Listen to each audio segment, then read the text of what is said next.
இந்த டென்டேட்டிவ் கன்ஃபர்மேஷனில் வந்து நீங்கள் எடுக்க போகிற டிசிஷன் வந்து உங்களுக்கு மட்டும் கிடையாது, தமிழ்நாடு மக்கள் அண்ட் ஸ்டூடெண்ட்ஸ்க்கு எல்லாமே வந்து ஒவ்வொரு மாணவர்னு எடுக்க போகிற முடிவு.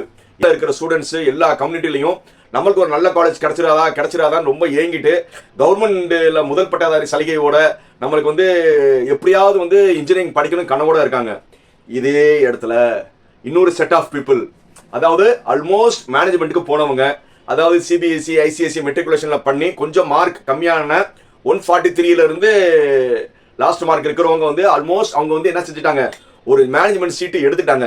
பட் இருந்தாலும் வந்து ஒரு கெத்து, நானும் கவுன்சிலிங்கை போட்டு பார்க்குறேன், எனக்கு எந்த காலேஜ் கிடைக்கிதுன்னு சொல்லி சீட் எடுப்பீங்க.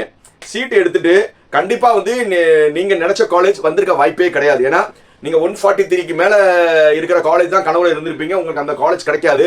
பட் நான் 500 ரூபா நம்ம ரிஜிஸ்ட்ரேஷன் பண்ணிட்டோமே, நம்மளும் வந்து ரிஜிஸ்ட்ரேஷன் என்னன்னு பார்ப்போம். ஆனால் நீங்கள்லாம் வந்து ஒரு காலேஜில் சேர்ந்தவங்க, ஒரு மேனேஜ்மெண்ட்டில் கொடுத்து லட்சங்கள் கொடுத்து ஃபேமிலி ஸ்டேட்டஸ்க்கு சொசைட்டிக்கு நானும் இன்ஜினியரிங் படிச்சுன்னு சொல்லி நீங்கள் எல்லாருமே காலேஜில் சேர்ந்தவங்க நிறைய பேர் இருக்கீங்க.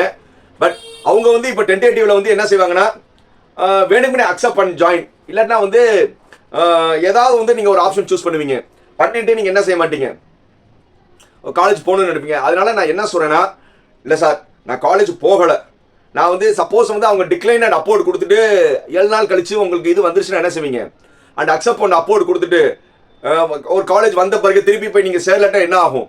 ஸோ இந்த மாதிரி வந்து டிசிஷன் எடுக்கிறதுக்கு முன்னாடி நிறைய யோசிங்க. ஏன்னா நீங்கள் எடுக்க போகிற முடிவு வந்து கண்டிப்பாக அந்த காலேஜில் போய் நான் ஜாயின் பண்ணிடுவேன்னா வெல் அண்ட் குட், அது உங்களுடைய ரைட்ஸ், நீங்கள் வந்து கண்டிப்பாக என்ன செய்யலாம், அந்த டிசிஷன் எடுக்கலாம். இல்லை சார் நான் ஆல்ரெடி மேனேஜ்மெண்ட் சீட் சேர்ந்துட்டேன், நான் வந்து சும்மா ஒரு ட்ரை பண்ணி பார்த்தேன், பேருக்கு என்ன செய்வீங்க, நினச்ச காலேஜ் கிடைக்கலன்னா அடுத்தது நீங்கள் என்ன செய்வீங்க, நான் சொல்லுவா டிக்ளைன் அண்ட் அப்போர்ட் கொடுத்துட்டீங்க என்ன ஆகும்னா ஆட்டோமேட்டிக்காக 7 நாள் கழிச்சு உங்களுக்கு ஒரு சீட்டு வந்து அலாட் ஆயிரும். அந்த அலாட் ஆன சீட்டு வந்து நீங்கள் போக மாட்டீங்க, அந்த சீட்டு வந்து ஆட்டோமேட்டிக்காக வந்து மேனேஜ்மெண்ட்டுக்கு இதாகும்.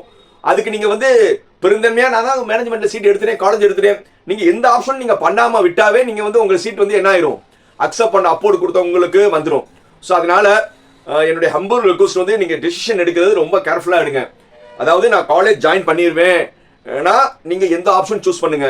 இல்லை சார் நான் சும்மா ஒரு 500 ரூபாய்க்கு விளையாட்டுத்தனம் பண்ணி பார்த்தேன்னா தயவு செய்து நீங்கள் செய்கிற ஒரு முடிவு முதல் பட்டதாரி வச்சுக்கிட்டு, அதாவது நீங்கள் செகண்ட் கிராஜுவேட்டாக இருப்பீங்க, இன்கேஸ் ஹை லெவல் உங்களுக்கு டொனேஷன் கொடுத்து சேர்ந்த லெவலாக இருப்பீங்க, ஆனால் முதல் பட்டதாரி சலுகையோட காலேஜ் சேரணும்னு சொல்லி நிறைய பேர் வந்து ஏங்கிட்டு இருக்காங்க. நீங்கள் செய்கிற ஒரு விளையாட்டுத்தனம் முதல் பட்டதாரி கிடைக்காம போயிடும். ஸோ அதனால சமூக பொறுப்புள்ளவங்க வந்து எனக்கு தெரிஞ்ச ரவுண்ட் 3 மாணவர்கள்